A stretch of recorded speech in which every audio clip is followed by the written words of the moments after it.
What's up, Zox fam? Now, we've put about 30 hours into the Wuthering Waves CBT2, and it has been a blast. But what exactly is making this game fun? What are the pros and cons? And what could you be potentially seeing as we inch closer to maybe another CBT or OBT?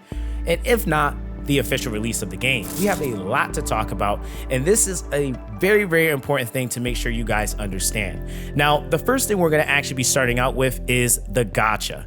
Now, the gacha of all things, I know it can be quite scary for some, but this is a gacha game. Now, the cool thing that they actually do is for the entry level of the game, they give you something called a novice banner. Now, unfortunately, I don't have mine up currently, but this banner is actually really good because what it does is within the first 50 pulls that you do, you will be able to guarantee that you're going to obtain a 5-star resonator. The other thing is too, is that for every multi you do, it's also going to guarantee that you at least get a 4-star character or 4-star high rarity item. The other thing that's also really neat about this banner is that it is at a discount. So instead of a full 10 for the currency that you would need, you would only need 8 pulls. I would feel like the only thing that they can do with this to make it slightly better is to make it an infinite reroll. That, of course, is just into the mindset of how people are going to be approaching the game, where they might be trying to aim for very specific units, or maybe even the 5-star they get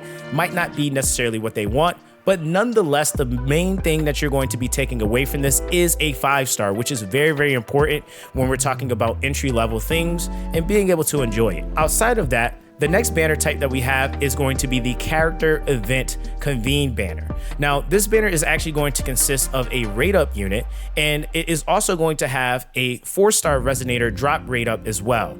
Now, for this type of banner, it is still going to have the same thing applied, where for every multi that you do, you're guaranteed to get at least 1 4-star or higher rarity item for every 10 convenes.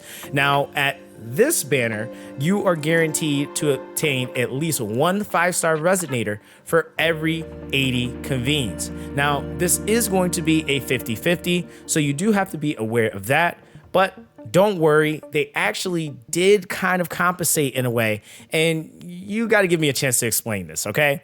Now, the next type of banner we have is going to be the event weapon convene banner. Now, the cool thing about this banner is that basically within the first 80 pulls, you are guaranteed to get the 5-star weapon on that banner. Now, the thing about this and why this is so good is because this basically means that you do not have to go through multiple rotations when trying to acquire the unique weapon for these characters.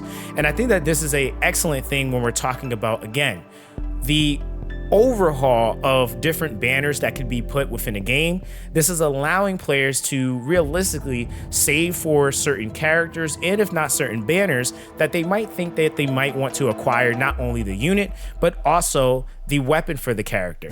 Whereas I feel like, again, we don't like to make direct comparisons, is what I've seen a lot of people say, but I think it is necessary at this point to make that comparison, is that like with Genshin Impact, when it came down to the weapon banner, it was one of those things that was typically advised, hey, you probably want to stay away from that. And as a free-to-play, especially, you really only want to focus on the character banners. Now, what I am hoping that they do is that they continue to give out different things, whether it be via events or even having the other banners be accessible so that you can still acquire some really excellent weapons for you to be able to still get through the game without having the unique to the character.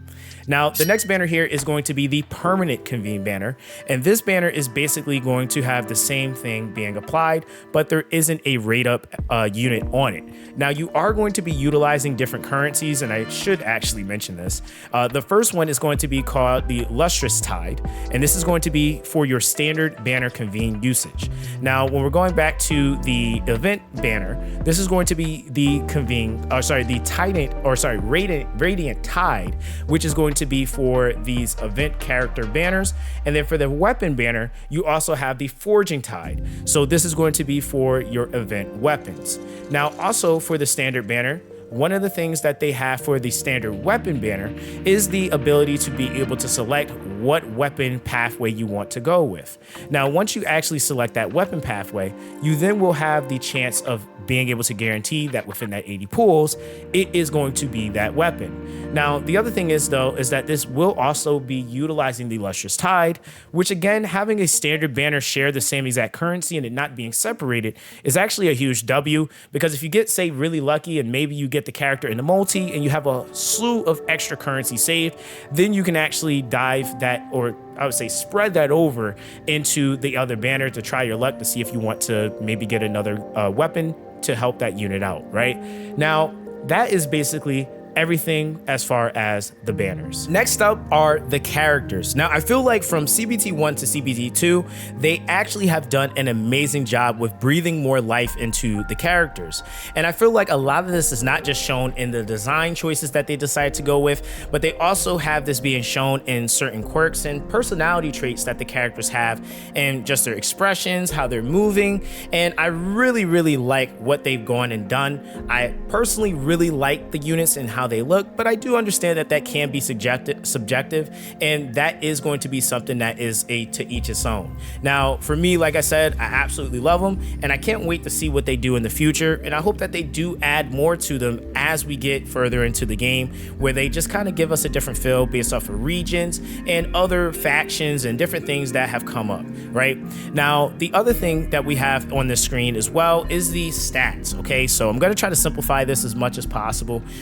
You are going to be able to see your stats on the screen. You have the ability to ascend your characters as well as the ability to level them up. So upgrading is going to be for leveling. Ascension is going to be for raising your level caps. So it's very, very simple. They really have simplified these systems so that you can go in, do what you need to do for your characters, get in and get out. Now, of course, in other videos, we will be getting a little bit deeper into some of the other functionalities, and I'll try to break them down so that you guys have a much better idea. But I am, like I said, going to go over them really quick. Now, you do have the weapon tab, which is going to basically have and house your weapon that you have equipped to the character.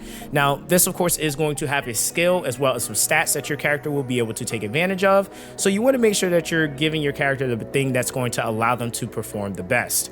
Now, on top of that, you have your echoes. Now, the things that I want to mention with this, just in a quick overview, is that the first slot that you have is actually going to be the echo ability, right?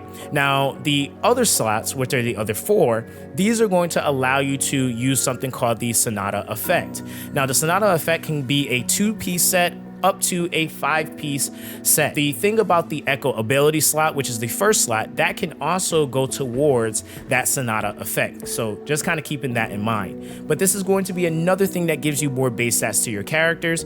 So that's one thing I want to actually mention for echoes for right now before we get into the next segment on echoes. Outside of that, you also have the ability to raise your skill values. So you have your basic attack, resonant skill, fort circuit, resonant liberation, and your intro skill.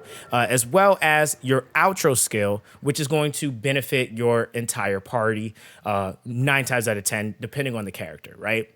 Now, the last thing is you also have a duping system. So for the Rover specifically, there is going to be a way for you to obtain the dupes for free, but these are going to be giving you some additional abilities or damage modifiers to your character so that they're able to perform better. So depending on what the character does, whether they're a buffer or whether they are a damage dealer, you will be seeing some varying things when it comes down to the sequence nodes.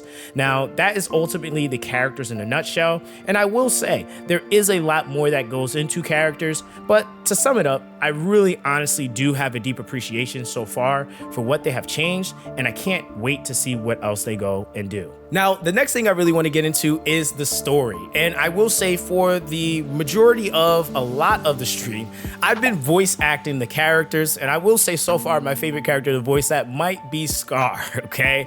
But I will say in terms of the immersion and how streamlined the storyline is, and just really making you feel engaged, I feel like Kuro has been able to do that. Compared to CBT 1, where I felt very lost, I didn't really know who certain people were or why exactly were they doing the things they were doing.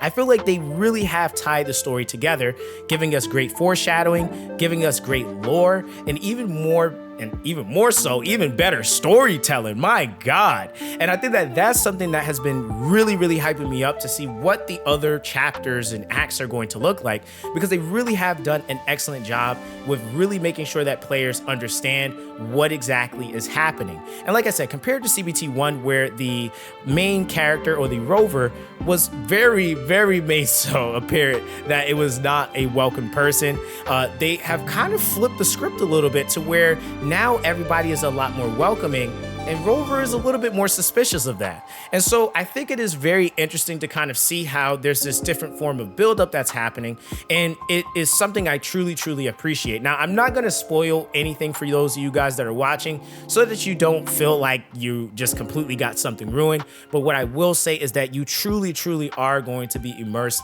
with what they have presented. Now, with that being said, I do want to address one of the things, and actually two of the things that I've heard a lot of people mentioning, and really I would say are the more hardcore players mentioning, which is the difficulty of the initial story, I would say fight with Crownless, as well as the presentation of the cutscene. Now, I will say I do agree with the cutscene being reverted or changed to the first CBT, in terms of how more impactful it was. I definitely can see that. But I think it is very important to also mention that this is a closed beta, and with betas, they just are subject to change. So there is no real guarantee that we could be getting that. And I also think that that also had a lot to coincide with the feel of the story. When we're looking at what was the biggest complaint for CBT1 when it came down to the story, it was the aggressive nature. And I feel like what the team seemed to try to do was kind of dial back some of that aggressive nature so that players actually felt a little bit more welcomed, even down to that fight. And I mean, that might not seem like it correlates, but it is still story. And so I feel like with that, I would definitely 100% love to see the cutscene, obviously as the old one, because I thought that was sick, but I also think I have to be considerate of everyone in the community because it's not just my game, right? Now, the next thing is actually the difficulty and the combat. And I will say this, guys, you guys are in for a treat. And those of you guys that have been complaining about it, I promise you, you are not going to be ready for some of the stuff that's going to be happening, and is going to absolutely excite you. And I will say, I think it is kind of unfair to base the difficulty of the game based off of the very first interaction. And of course, compared to the first CBT, where one of the big concerns that came up was this game going to be too hard for me to get into?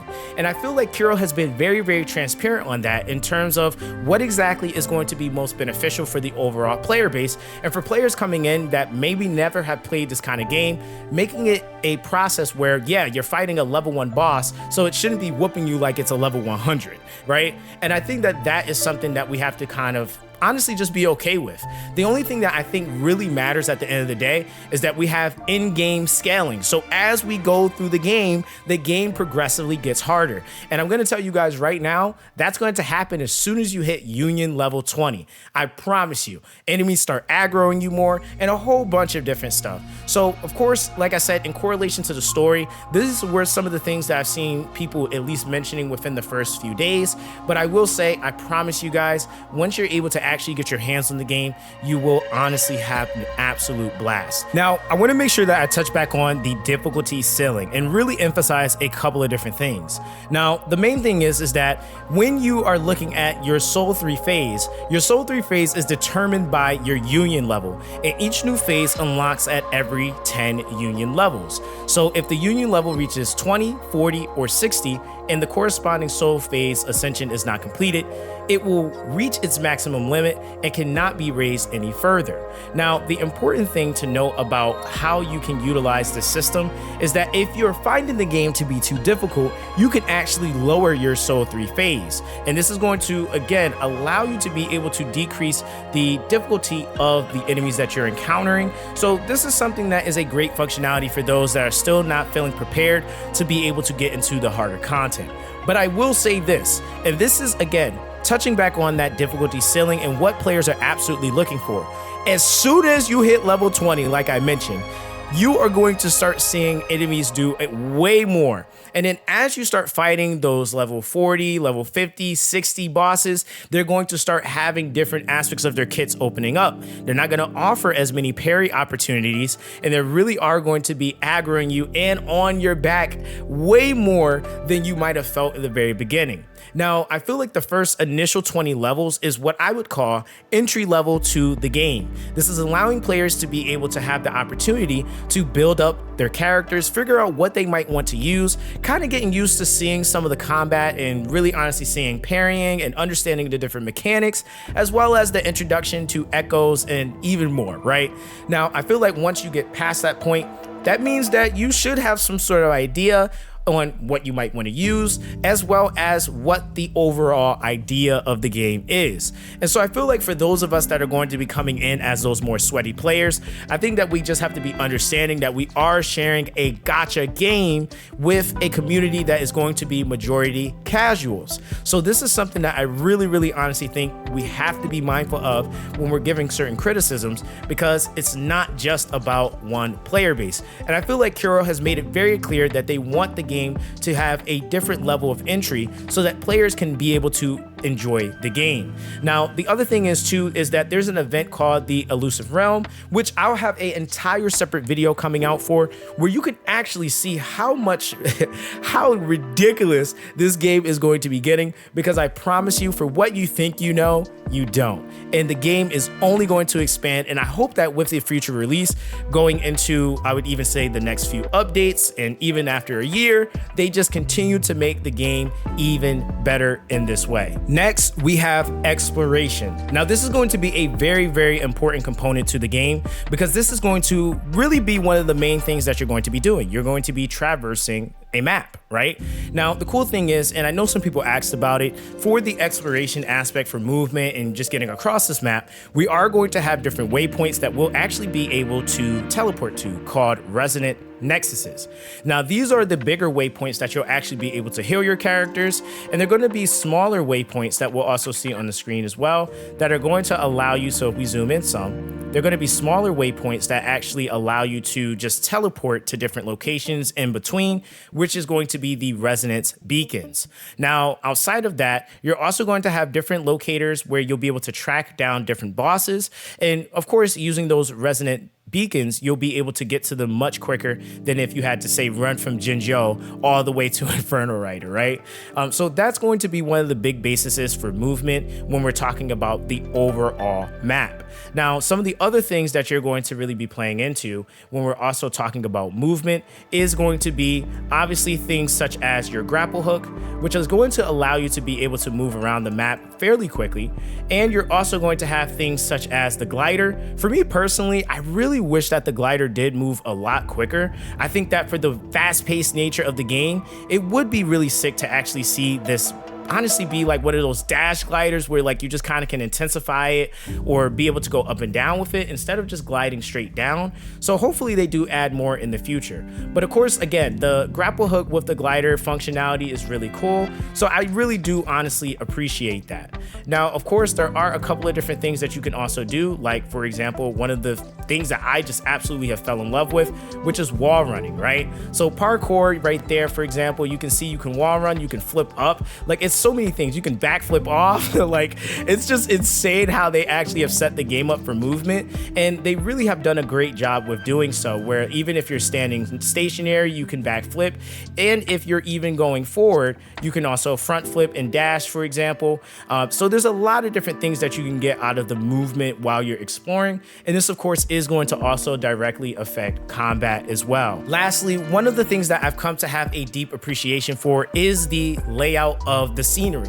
The different colors that you're able to experience is absolutely insane, but I honestly really like the color palette where there are areas where there are extreme vibrancies and you're able to see floral trees, and you're able to even see different color swamps, and as you even beat things, seeing scenarios and environments change. But I also have a real deep appreciation appreciation for the real grungy, very dystopian, end of the world sceneries where everything is just kind of lifeless. And I will say that's one of the things I actually really did like in CBT1, and I can kind of get how some people might have wanted some more color there. But for me personally, I actually really like the themes where it is just a place where it's just completely seeming to be desolate, and there's these survivors that are just trying to figure out and manage life as whatever they are, whether they be human or resonators in this case. So let's talk about combat. And this is one of the big things that we already knew Kuro was going to cook on.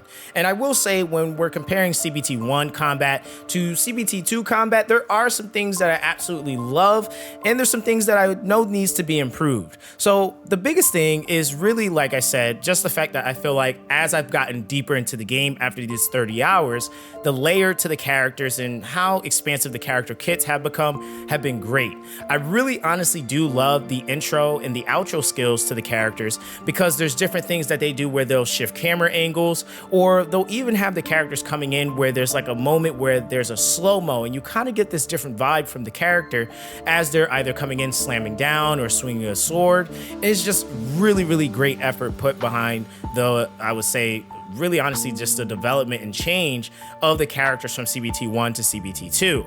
Now, one thing that I will say I felt was done slightly better, and honestly just overall better in CBT1, was the parries. I felt like the parries were way more impactful in CBT1, and I really would like to see that actually transition back into CBT2. I feel like that impact is, yeah, there, but it's also one of those things where it's not as much as it was before, where you would get these loud, massive pings, and you would even get the indicator when you would actually clash on the parry that you actually got that parry, and it was just a really rewarding thing. Now, the other thing also I think too that can slightly happen is sometimes the abilities are just kind of off. So being able to kind of determine or tell better when you're actually hitting these parries. I think that was another thing that I could honestly see being a thing that could be adjusted or fixed. But then again, I'm also giving grace because this is a beta, and I know there was some bugs as well along the way. Now, with that all being said, the other thing that I really have enjoyed about combat, it gateways me into the echoes. And I feel like the echoes have been one of the most OP aspects to combat.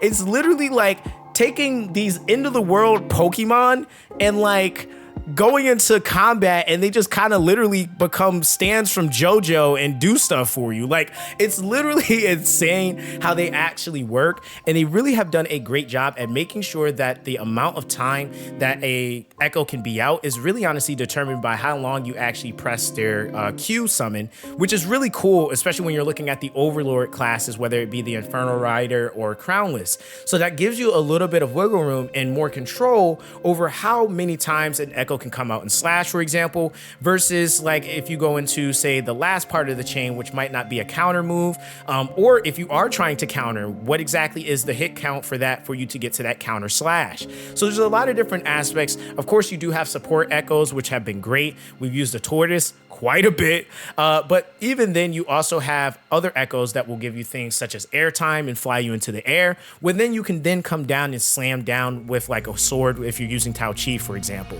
So there's a lot of different elements that I really honestly have been enjoying with the combat.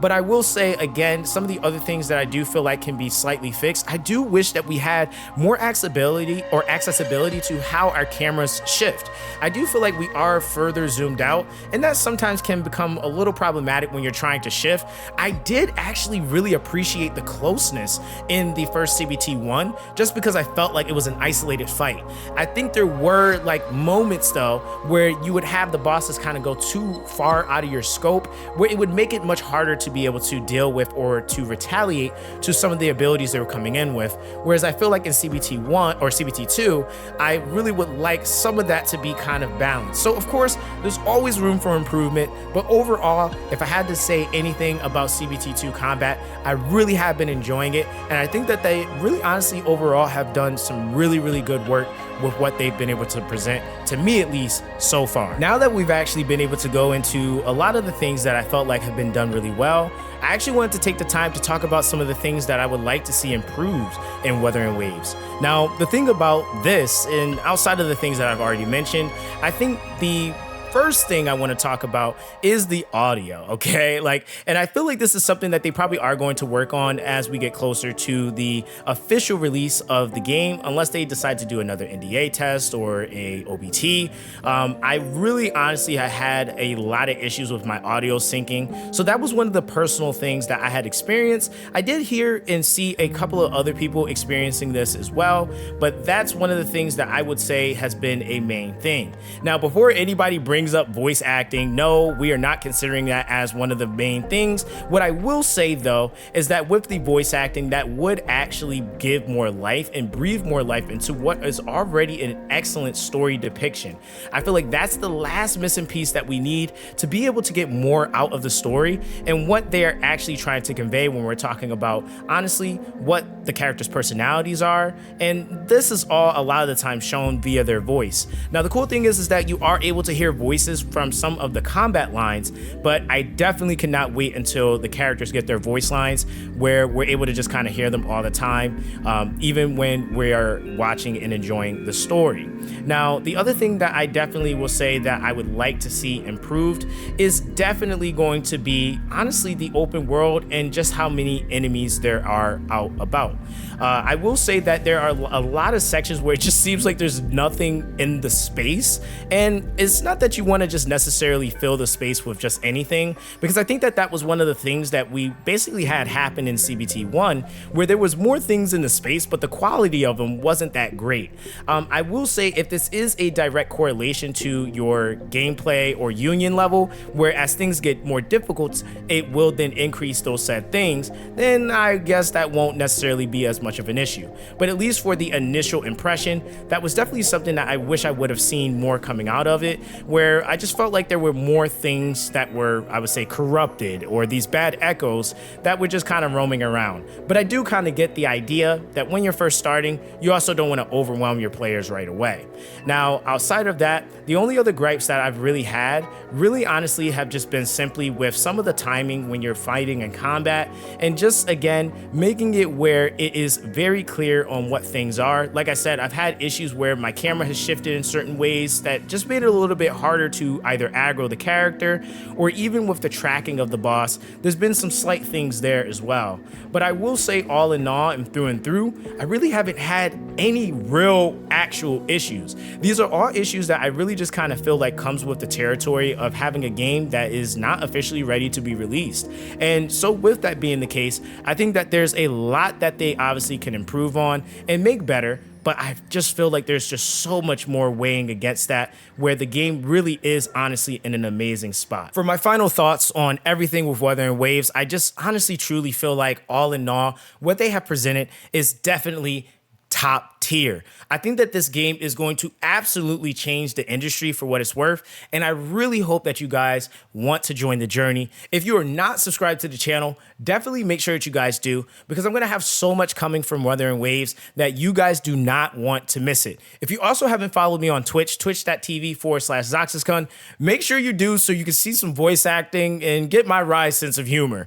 But outside of that, I really am really hopeful and really optimistic about what Kuro is going to be able to do, even with the feedback from this CBT. We are going to have another review video after we put some more hours into the game, and we do get to some other components. They won't exactly cover the exact same topics, but it will be actually looking at the game from a more in-game standpoint to give you guys a better idea of what that is going to look like and how I honestly and truly feel about that. So I hope that you guys want and will continue to support the channel. I truly appreciate all of you guys that have. We've made a mass success with gaining a crazy amount of subscribers on the channel, and I truly thank you guys for all of the support. So I hope that this video was able to break down a lot of the things within the game that I really honestly have found to be either important or honestly should be worked on and or changed. So with that, guys, everyone, stay blessed, and I'll catch you guys in the next one.